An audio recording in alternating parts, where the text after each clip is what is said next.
Hello, Detective Banks. I want to play a game.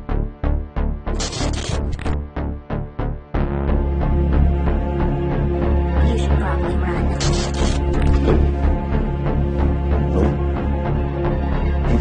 Hell no.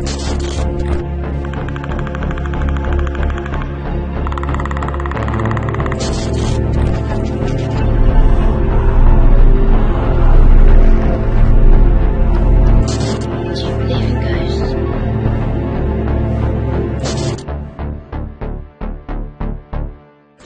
Hello everyone, Joshua Minus here, and welcome back to my 31 Days of Halloween Review series. And today I got a double feature for you. Today I'm going to be covering two Halloween specials. I'm going to be covering two Halloween specials from SpongeBob SquarePants. And those two are Scaredy Pants / I Was a Teenage Gary, which is Season 1, Episode 13, and the new special they just came out with, which is Creepaway Camp. So let's get right on to this. They're sponge-chilling, plank-defying. Now that's scary! They're too new in SpongeBob Halloween. Ghosts and evil doodles threaten the citizens of Bikini Bottom. Can SpongeBob save the day? I will not let you down! And only on the SpongeBob DVD, 5 extra episodes of spine-tingling adventures for your ghoulish pleasure. We're going back to Camp Coral! Looks like they changed the name to Kaka. Welcome, everyone! There's a creeper in camp! Back on the bus! We're trapped! He's mine. That's a pine cone. Who's doing this? All that screaming should keep the creeper away. Creepaway Camp, a new SpongeBob Halloween special, October 10th on Nickelodeon and Paramount Plus. The plot of Scaredy Pants / I Was a Teenage Gary was it's Halloween and SpongeBob is the easiest to scare in Bikini Bottom. So he tries to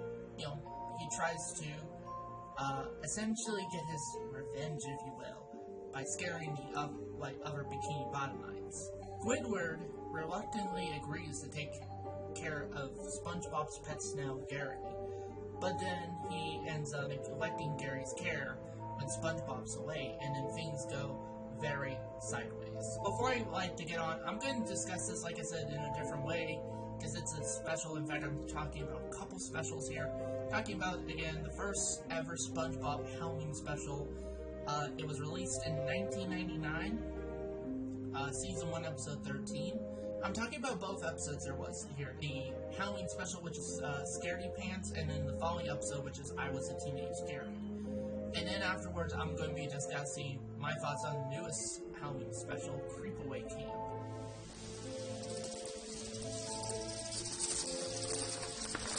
This one's a classic. I grew up on SpongeBob. I was a 90s kid. Well, I grew up in the... I was kind of like... I was born in the mid-90s, 1996, so...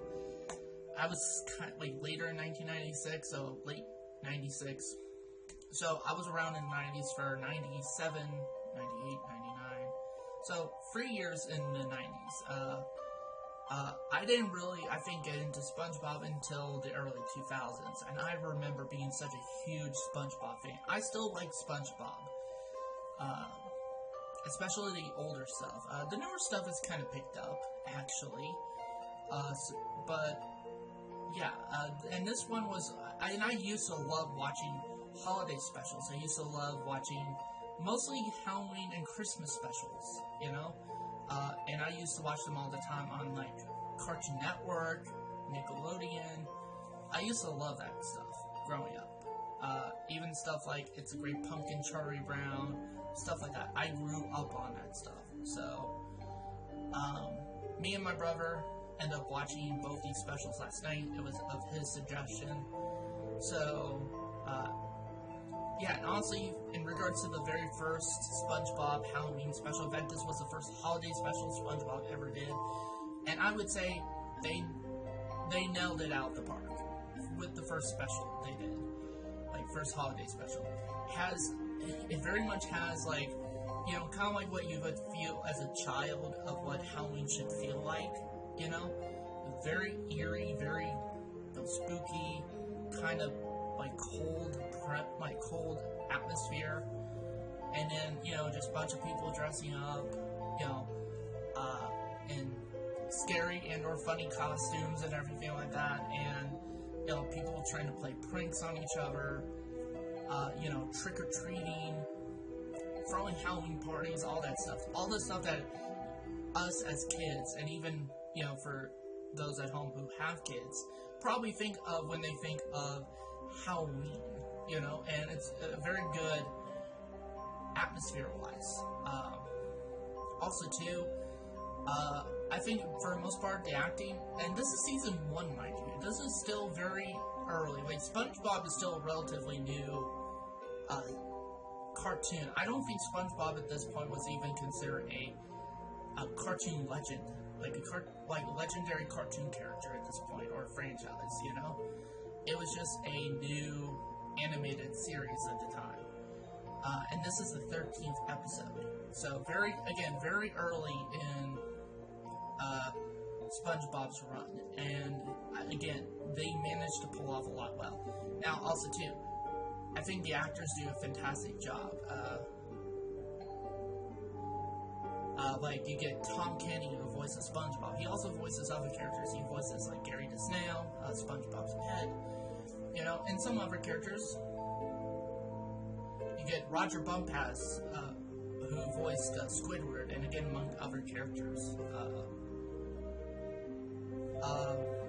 Bill Fagerbank, I think is his name, who voices Patrick, is good in this.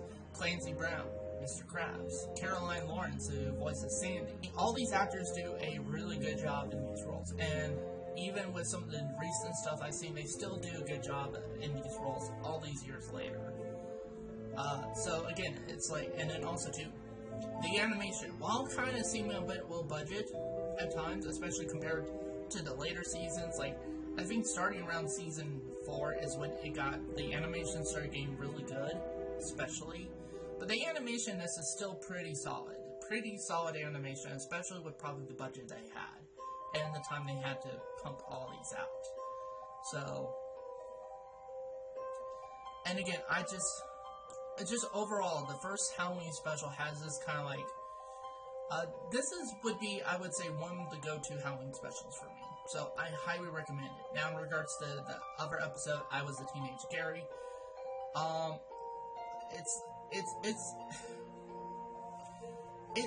it makes Squidward out to be a bit of a jerk. I mean, most of the episodes, in regards to how they handle Squidward, is that he typically is the instigator in a lot of different scenarios, and then he kind of pays for it at the end, you know?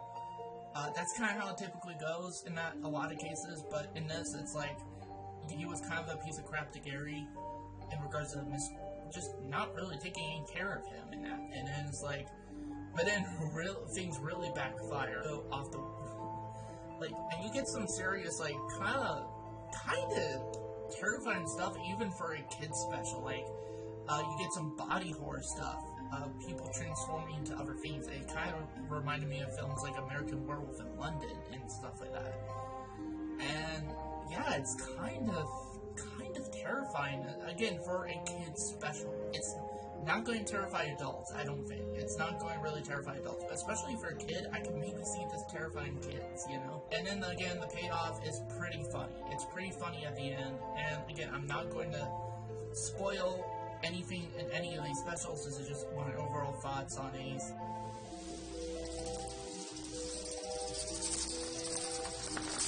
And now we're going to be talking about the latest Halloween special. This is the third Halloween special for the SpongeBob SquarePants series, and that is Creepaway Camp that came out this year. Plot of Creepaway Camp is while at Camp Coral for a reunion, SpongeBob and the gang are stalked by a mysterious figure lurking in the shadows as campers start disappearing one by one. Now, if you haven't already guessed, just based on the title and based on the premise, this is very much playing into camp slashers. The title alone, obviously, is a reference to Sleepaway Camp. I think even the opening titles of the special, it has the Sleepaway Camp font.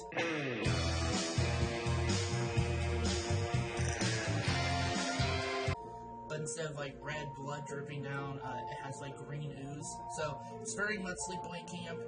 but there's a lot of difference, like this special gets really meta, actually. There's times, like, you have, like, the, you know, kind of, like, movie nerd geek character who's supposed to be, like, the Randy character from Scream, even listing off the ways to survive a horror movie and stuff like that, and it's just, like, I'm like, when I saw this, I'm like, is this Scream?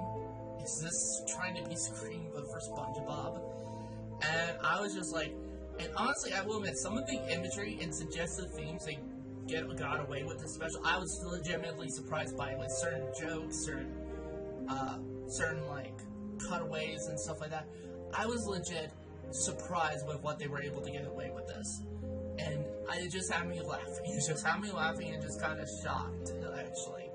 And again, all the characters, like all the actors, still do a good job. Tom Kenny, Bill Figurbig, Roger Bonpass, Clancy Brown, all of them do a really good job in this still. And this is, again, this series has been going on since 1999. This series has been going on for 25 years, and a lot of the same people still involved, mostly with the voice acting. And it's still really good. Honestly, I would say, too, in regards to the art direction, I mean, I've seen some stuff of more recent SpongeBob, and the animation is one of the most impressive things about the newer stuff. It is so vivid. It is so, like the animation is so fluid. It's like, and yeah, I know that too. In regards to this special, again, it really gets down to the, like, vibes of, like, camp slasher movies, you know, and just slasher movies in general. And, you know, there is a twist in this, which I won't give away, but also, too, another thing I generally liked about the special is the pacing. This special is 46 minutes, so a little more than half an hour, and it doesn't feel like that. It feels like probably a 20 to 30 minute special. And so it's pretty fast-paced, actually. Also, too, I will say I also like some of the music. So, of course, they use a typical royalty-free music that SpongeBob's been using since its incarnation back in 1999. But they have also apparently seemingly composed their own music now. And there's some music in here that's very, like, there's some times where it plays music and it sounds very much like Friday the 13th music, like from Harry Manfredini. It really does. So, again, really nice attention to the detail. There's even references to characters like Jason and stuff like that. And it's just like, this is kind of if you're a horror fan and you're if you're a horror fan and let's say you grew up with SpongeBob, you would definitely get a kick out of this special, I think. This is honestly was a really good time. And again, there were some moments I'm just like, just mouth dropped with the kind of like suggestive imagery and themes that they got away with in the special. And I'm just like, and I mean that in a good way. Because I was like, I'm like, okay, this is probably going to be pretty tame, you know, because it's SpongeBob and that. And then me and my brother watched it, and we were both like, what the hell in regards to some of that? And we were like just laughing about it. Yeah, and then it's just like, so overall, this is a really solid special. Now, I still have yet to see the second SpongeBob Halloween special, which I believe is a stop-motion special. I have yet to see that. Maybe that might be later down the line. So with that said, I'm going to give Scaredy Pants / I Was a Teenage Gary a 4 out of 5 stars. Again, this is an iconic Halloween special. It was SpongeBob's first Halloween, not only their first Halloween special, but their first overall holiday special. I think they nailed it out the park with their first one.